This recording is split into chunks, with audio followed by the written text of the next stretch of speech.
نحمدہ و نصلی علی رسولہ الکریم، اما بعد فاعوذ باللہ من الشیطان الرجیم، بسم اللہ الرحمن الرحیم۔ الحمدللہ آج ہم سورہ بقرہ کی آیت نمبر 186 سے شروع کر رہے ہیں، جو بڑی خوبصورت آیت مبارکہ ہے، جس میں اللہ کی قربت حاصل کرنے والے قرب کے متلاشی لوگوں کے لیے خوشخبری سنائی گئی ہے۔ اللہ رب العزت نے ارشاد فرمایا، وَإِذَا سَأَلَكَ عِبَادِي أَنِّي فَإِنِّي قَرِيبٌ، اور اے حبیب جب میرے بندے آپ سے میری نسبت سوال کریں تو بتا دیا کریں کہ میں نزدیک ہوں۔ اب اس پر غور کریں، طالبان حق کو در رسالت مآب صلی اللہ علیہ وآلہ وسلم کا سائل بنایا گیا ہے، گویا حق کے طالب ہو، اللہ کو اپنا مقصود و محبوب بنا لیا ہے تو پہلے آؤ در حبیب پر اور وہاں آ کر سائل بنو، سوال کرو، انہی سے، وہی خبر دیں گے، وہی تمہیں اللہ تک پہنچائیں گے۔ معلوم ہوا کہ اللہ تک پہنچنے کے لیے وسیلہ رسالت مآب صلی اللہ علیہ وآلہ وسلم ہے۔ وَإِذَا سَأَلَكَ، اور اے حبیب جب آپ سے سوال کریں عبادی میرے بندے، اب اللہ رب العزت نے چونکہ حضور کے در کے سائل بن گئے، در رسالت پر پہنچ گئے، تو ان لوگوں کو اپنا بندے قرار دے دیا کہ یہی ہے میرے بندے جو سائل بن گئے، جنہیں میرے رسول صلی اللہ علیہ وآلہ وسلم سے نسبت سائلانہ اور ایک تعلق گدایانہ نصیب ہے۔ جنہیں یہ نصیب نہیں وہ میری نسبت عبدیت سے بھی محروم ہے۔ پھر آپ غور کریں تو فرمایا سألک عبادی انی، جب میرے بندے میری نسبت سوال کریں، یعنی میرے بندوں کو میری ہی تلاش ہوتی ہے، یہی ان کی پہچان ہے کہ وہ میرے متعلق ہی پوچھتے رہتے ہیں کہ اللہ کہاں ملے گا، کیسے ملے گا، کب ملے گا۔ انہیں میری حضوری کی طلب تڑپاتی ہے، میرے قرب کی آرزو انہیں گرماتی ہے، میرے دیدار کی تمنا رلاتی ہے۔ وہ میرے لیے بے چین پھرتے ہیں اور میں بھی ان کا منتظر ہوتا ہوں۔ اور فرمایا فإنی قریب، میں ان کے قریب ہوتا ہوں۔ میرے بندوں، میرے متلاشیوں، میں تم سے دور نہیں، تمہارے قریب ہی ہوں، شاہ رگ سے کہیں زیادہ قریب ہوں۔ اپنے ہی اندر جھانکو، تمہارے دل میرا مسکن ہے، اپنے آپ کو پہچانو، میری معرفت کو پالو گے۔ پھر اپنے آپ سے الگ ہو جاؤ، اپنی خواہشوں سے الگ ہو جاؤ، اپنی پسند ناپسند سے الگ ہو جاؤ، اپنی خواہشوں کو چھوڑو گے، اپنی نفس کی اس پیروی کرنے کو چھوڑ دو گے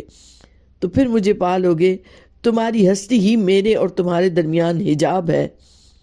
اس حجاب کو ہٹا دو تو میرا جلوہ حسن آشکار ہو جائے گا۔ اس آیت کریمہ میں ایک بڑا ہی لطیف نکتہ ہے کہ بے شک اللہ کی معرفت کا سوال حضور رسالت مآب صلی اللہ علیہ وآلہ وسلم کی بارگاہ سے ہی کرنا چاہیے، کیونکہ آپ ہی کی ذات معرفت الہیہ کا کامل ذریعہ ہے۔ قرآن مجید میں ایک اور مقام پر ارشاد باری تعالیٰ ہے، الرحمن فاسأل بہ خبیرا، رحمان کی معرفت کی نسبت کسی باخبر سے پوچھو۔ یہ ایسے ہی ہے جیسے علم کا سوال عالم سے کیا جاتا ہے، حکمت کا سوال حکیم سے، فلسفے کا فلسفی سے، سائنس کا سائنسدان سے، اسی طرح اللہ کی نسبت اللہ والوں ہی سے پوچھنا بہتر ہے، کیونکہ وہی صاحبان معرفت ہوتے ہیں۔ امام احمد بن حنبل کے بارے میں آتا ہے کہ وہ کثرت سے حضرت بشرافی کی صحبت میں بیٹھتے تھے۔ آپ کے شاگردوں نے پوچھا کہ آپ اس دیوانے کے ساتھ کیوں اتنا رہتے ہیں، حالانکہ آپ خود فقہ اور شریعت کے امام ہیں؟ تو آپ نے فرمایا درست ہے کہ شریعت میں زیادہ جانتا ہوں، مگر شریعت والے رب کو وہ زیادہ جانتا ہے۔ لفظوں پر غور کیجئے گا کہ شریعت میں جانتا ہوں مگر شریعت والے رب کو وہ زیادہ جانتا ہے۔ اسی وجہ سے جب بھی آپ ان کی صحبت میں بیٹھتے تو عرض کرتے کہ حضرت اللہ کی کچھ باتیں سنائیے۔ اب یہاں اہل محبت کی آپ دیکھیں، وہ کہیں بھی اللہ والوں کے پاس جاتے ہیں تو ان کی غرض ایک ہی ہوتی ہے کہ اس محبوب، اس مقصود، اس معبود کی کچھ باتیں سن لیں، جس سے جاں معطر ہو جاتی ہے، باطن تک ایک سیرابی آتی ہے۔ اور اللہ رب العزت کا یہ فرمانا کہ اگر وہ میرے بارے میں پوچھتے ہیں تو انی قریب، اس کا مطلب یہ ہے کہ جو جس قدر اللہ سے زیادہ قریب ہے اسے اسی قدر اللہ کی معرفت بھی زیادہ میسر آتی ہے۔ اسی لیے فضائل و مراتب کی طرح قرب الہی میں بھی انبیاء اور اولیاء میں سے کوئی بھی حضور نبی کریم علیہ الصلوۃ والسلام جیسے ان کے مقام کے برابر نہیں آ سکتا۔ کیونکہ سب سے زیادہ معرفت کے حامل بھی حضور اکرم صلی اللہ علیہ وسلم کی ذات مبارکہ ہی ہے، اور آپ ہی کے ذریعے سے امت کے ہر فرد کو نصیب ہوتی ہے، اور آپ صلی اللہ علیہ وآلہ وسلم کے واسطے اور وسیلے کے بغیر ممکن ہی نہیں ہے۔ توحید تک ہم پہنچتے ہی واسطے رسالت کے ذریعے، اس لیے ہمیں چاہیے کہ اللہ کی خبر حاصل کرنے کے لیے اپنے محبوب آقا سے بے خبر نہ ہو، ورنہ اللہ کی خبر بھی نصیب نہیں ہوگی۔ توحید و رسالت کا یہ تعلق جو ہے لوگوں کی نگاہوں سے اوجھل ہو رہا ہے، اسے ایک دو بار پھر زندہ کرنے کی ضرورت ہے۔ اور اس کے بعد فرمایا کہ اجیب دعوت الداعی اذا دعانی، کہ میں نزدیک ہوں، میں پکارنے والے کی پکار کا جواب دیتا ہوں۔ فَلْيَسْتَجِيبُوا لِي وَلْيُؤْمِنُوا بِي، پس انہیں چاہیے کہ میری فرما برداری اختیار کریں اور مجھ پر پختہ یقین رکھیں، لَعَلَّهُمْ يَرْشُدُونَ، تاکہ وہ مراد کو پا جائیں۔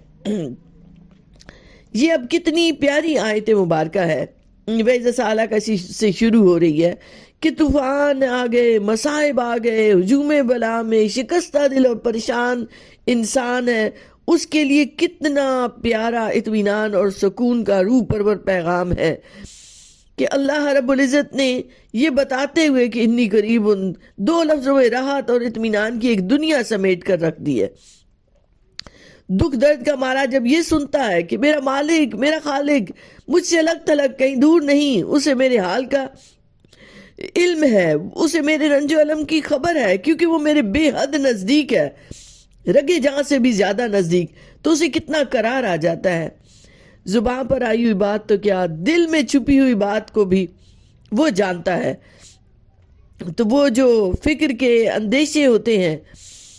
ان سب کو وہ جانتا ہے، کیونکہ وہ قادر، رحمان اور رحیم ہے۔ اور اس کے بعد فرمایا تم دست دعا دراز تو کرو، اجیب دعوت الداعی، تم دامن طلب پھیلا کر تو دیکھو، تم دل کے ہاتھوں سے اس کے در رحمت پر دستک تو دو، وہ سنے گا تمہاری فریاد، وہ قبول کرے گا تمہاری دعا، وہ بدل دے گا تمہاری بگڑی ہوئی قسمت۔ اور جب وہ کرم فرمائے تو سرکش نہ ہو جانا،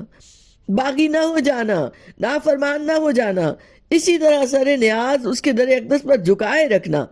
اسلام قبول کرنے پر جو ذمہ داریاں تم نے قبول کی تھی، جو عہد تم نے باندھا تھا، ان کو نبھاتے رہنا۔ اس لیے کہا فَلْيَسْتَجِيبُوا لِي وَلْيُؤْمِنُوا بِي، حکم ماننا، ایمان لانا، رشد و ہدایت کو پا جاؤ گے، کامیابی اور کامرانی تمہارے قدم چومے گی۔ ممکن ہے یہاں کوئی یہ کہے کہ بعض اوقات دعا کرتے کرتے سال سال گزر جاتے ہیں لیکن دعا قبول نہیں ہوتی۔ اس کی ایک وجہ جو نبی کریم علیہ السلام نے بیان فرمائی وہ قابل غور ہے۔ آپ صلی اللہ علیہ وآلہ وسلم نے ایک شخص کا ذکر فرمایا کہ وہ دور دراز کا سفر کرتا ہے، آسمان کی طرف ہاتھ اٹھا کر دعا مانگتا ہے، بال اس کے پراگندہ ہیں، جسم اس کا گرد آلود ہے، اس کا کھانا، اس کا لباس، سارا کچھ حرام کمائی سے ہے، اس کے پیٹ میں جو غذا ہے وہ بھی حرام ہے، تو وہ لاکھ پکارے، دعائیں کرے، اور ایسے شخص کی دعا کب قبول ہونے کے لائق ہے؟ حضور اکرم صلی اللہ علیہ وآلہ وسلم نے اپنے صحابہ کو فرمایا تھا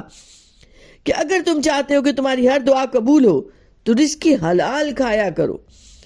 دعا کی قبولیت کی ان شرائط کو ہم نے فراموش کر دیا، ہم نے تو حلال اور حرام میں کبھی فرق بھی نہیں کیا۔ اگر ہماری دعائیں قبول نہ ہوں تو کوئی تعجب کی بات نہیں، بلکہ تعجب اور حیرت تو اس کی رحمت بے پایاں پر ہے کہ پھر بھی وہ فریاد سنتا ہے اور ایک دوسرے کے ذریعے وہ پیغام بھی دیتا ہے۔ اب یہ دیکھیں نا، اس میں ہمارے لیے بھی پیغام ہے کہ میں قریب ہوں تمہارے، میں تمہاری ہر بات سے واقف ہوں، تم بھی دھیان دو، تم بھی سمجھنے کی کوشش کرو۔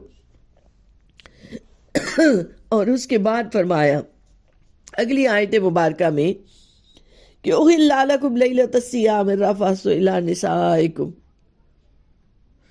حلال کر دیا گیا ہے تمہارے لیے رمضان کی راتوں میں اپنی عورتوں کے پاس جانا، لا نسائکم، اپنی عورتوں کے پاس جانا، ہننا لباس لکم وانتم لباس لہن، وہ تمہارے لیے پردہ ہے، زینت اور آرام ہے، اور تم ان کے لیے پردہ، زینت اور آرام ہو۔ عالم اللہ انکم کنتم تختانون انفسکم، اللہ تعالیٰ جانتا ہے کہ تم خیانت کیا کرتے تھے اپنے آپ سے، فتاب علیکم، پس اس نے نظر کرم فرمائی تم پر، وعفا عنکم اور معاف کر دیا تمہیں، فالآن باشروہن سو اب تم ان سے ملو ملاؤ، وابتغوا ما کتب اللہ لکم اور طلب کرو اللہ نے جو لکھ دیا تمہارے لیے، وکلوا واشربوا اور کھاؤ اور پیو، حتی یتبین لکم الخیط الابیض من الخیط الاسود من الفجر یہاں تک کہ ظاہر ہو جائے تمہارے لیے سفید ڈورا سیاہ ڈورے سے صبح کے وقت، ثم اتموا الصیام الی اللیل پھر پورا کرو روزے کو رات تک، ولا تباشروہن اور نہ مباشرت کرو ان سے، وانتم عاکفون فی المساجد جب تم اعتکاف بیٹھے ہو مسجدوں میں، تلک حدود اللہ یہ اللہ کی حدیں ہیں، فلا تقربوها ان کو توڑنے کے قریب بھی نہ جانا، کذالک یبین اللہ آیاتہ للناس اسی طرح بیان فرماتا ہے اللہ تعالیٰ اپنی آیتیں لوگوں کے لیے، لعلہم یتقون تاکہ وہ تقوی اختیار کریں۔ اب یہاں یہ روزے کی بیان کی جا رہی ہیں، اس میں بتایا جا رہا ہے کہ ابتدا میں دیکھتے ہیں تو پہلے دن کی طرح رات کو بھی عورتوں سے علیحدہ رہنے کا حکم تھا، لیکن بعد میں تخفیف کر دی گئی اور رات کو اجازت دی گئی اپنے زوج کے پاس جانے کو۔ ان گنت درود و سلام ہو نبی کریم علیہ الصلوۃ والسلام پر جو رحمت بن کر آئے، اور یہاں کا جو لفظ ہے رفسا اس پر غور کریں تو یہ ایک جامع لفظ ہے کہ جو میاں بیوی کے خصوصی تعلقات کو بیان کرتا ہے۔ اس کے بعد یہاں ہن لباس لکم وانتم لباس لہن، اب میاں بیوی کو ایک دوسرے کا لباس قرار دیا گیا۔ اس کا مطلب یہ ہے کہ دونوں کے حقوق و فرائض مساوی ہیں۔ لباس کیا کام کرتا ہے؟ پردہ ہے، عیبوں کو چھپاتا ہے، یہ زینت ہے، حسن و جمال کو نکھارتا ہے، یہ راحت ہے، سردی اور گرمی سے بچاتا ہے۔ تو کیا اسی طرح سے ایک خاوند اور ایک بیوی ایک دوسرے کے لیے پردہ، زینت اور راحت نہیں ہے؟ یقیناً ہے۔ تو جب بھی یہ تصور واضح ہو جاتا ہے تو پھر دنیا جنت بن جاتی ہے۔ اسلام پر اعتراض کیا جاتا ہے کہ عورتوں کے حقوق کو پامال کر دیا ہے۔ آپ ذرا غور کریں اسی حصے پر کہ اسلام نے تو بیٹیوں کے چہروں سے شرم و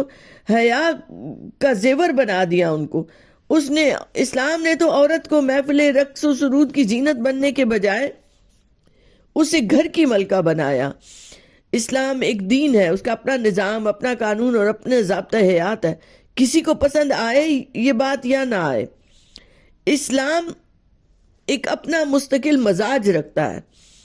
اور اسلام نے عورت کو عزت و تکریم کے اعلیٰ ترین مقام پر فائز کیا ہے۔ اس کے بعد سفید ڈورے اور سیاہ ڈورے کا ذکر آتا ہے۔ اس سے مراد صبح صادق کا طلوع ہونا ہے، یعنی وہ روشنی جو دائیں بائیں پھیلتی ہے، اور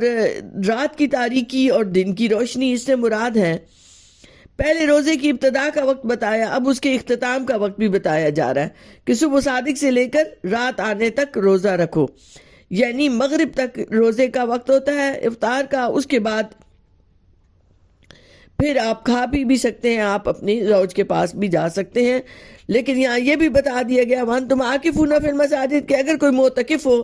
تو پھر اسے بیوی کے قریب نہیں جانا چاہیے۔ اور ساتھ ہی بتایا تلک حدود اللہ ہے کہ یہ اللہ کی حدود ہے، اللہ کی قائم کردہ حدود کو مت توڑو، ان سے آگے نکل جانے کا خیال ہی مت لانا۔ تمہاری سلامتی اور بھلائی اسی میں ہے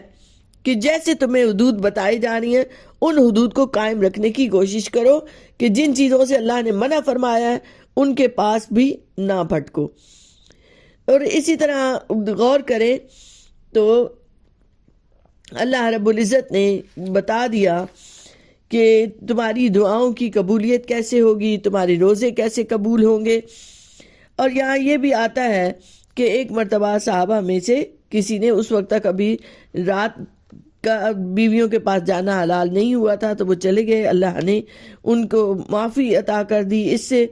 پھر اسی طرح حضرت سرما بن قیس جو ہیں وہ ایک دن محنتی آدمی تھے، بحالت روزہ دن بھر زمین میں کام کر کے شام کو گھر آئے، بیوی سے کھانا مانگا، وہ پکانے میں مصروف ہوئی، یہ تھکے ہوئے تھے، آنکھ لگ گئی۔ جب کھانا تیار کر کے انہیں بیدار کیا گیا تو انہوں نے کھانے سے انکار کر دیا، کیونکہ اس زمانے میں سو جانے کے بعد روزہ دار پر کھانا پینا منع ہو جاتا تھا،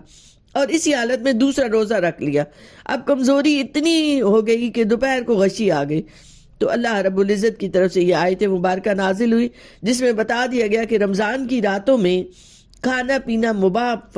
فرما دیا گیا ہے، جیسے کہ حضرت عمر رضی اللہ تعالیٰ عنہ کی انابت و رجوع کے باعث قربت بھی حلال ہو گئی، تو رات کو سیاہ ڈورے سے تشبیہ دی گئی۔ اسی طرح یہ بھی بتا دیا گیا، مسئلہ علماء نے یہ نکالا کہ روزے کی، رمضان کے روزے کی نیت دن میں بھی کرنا جائز ہو جاتا ہے، اور اگر آپ پر غسل فرض ہے اور اس حالت میں صبح ہو جائے تو وہ روزہ جو ہے وہ رکھنا اس کا جائز ہے۔ روزے کی آخری حد بھی معلوم ہوتی ہے کہ بحالت روزہ، اگر اس سے یہ بھی مسئلہ پتہ چلتا ہے کہ اگر کوئی ایسا کیا کام کھانے پینے کا جسے اللہ نے منع فرمایا ہے تو کفارہ لازم ہو جاتا ہے۔ اور اسی طرح سے پے در پے روزے بغیر سحری اور افطاری کے اس نے منع کیا گیا۔ اور اعتکاف کی حالت میں عورتوں سے قربت ہر طرح سے حرام ہے، اور مردوں کے لیے ضروری ہے کہ وہ مسجد میں اعتکاف کریں، اور معتکف مسجد میں جب رات ہوتی ہے تو کھانا پینا اس کا سونا جائز ہو جاتا ہے، اور عورتوں کا اعتکاف ان کے گھروں میں جائز ہے، اور ایسی جگہ پہ ایسی مسجد میں جائز ہے کہ جہاں نماز ہوتی ہو۔ بہت شکریہ۔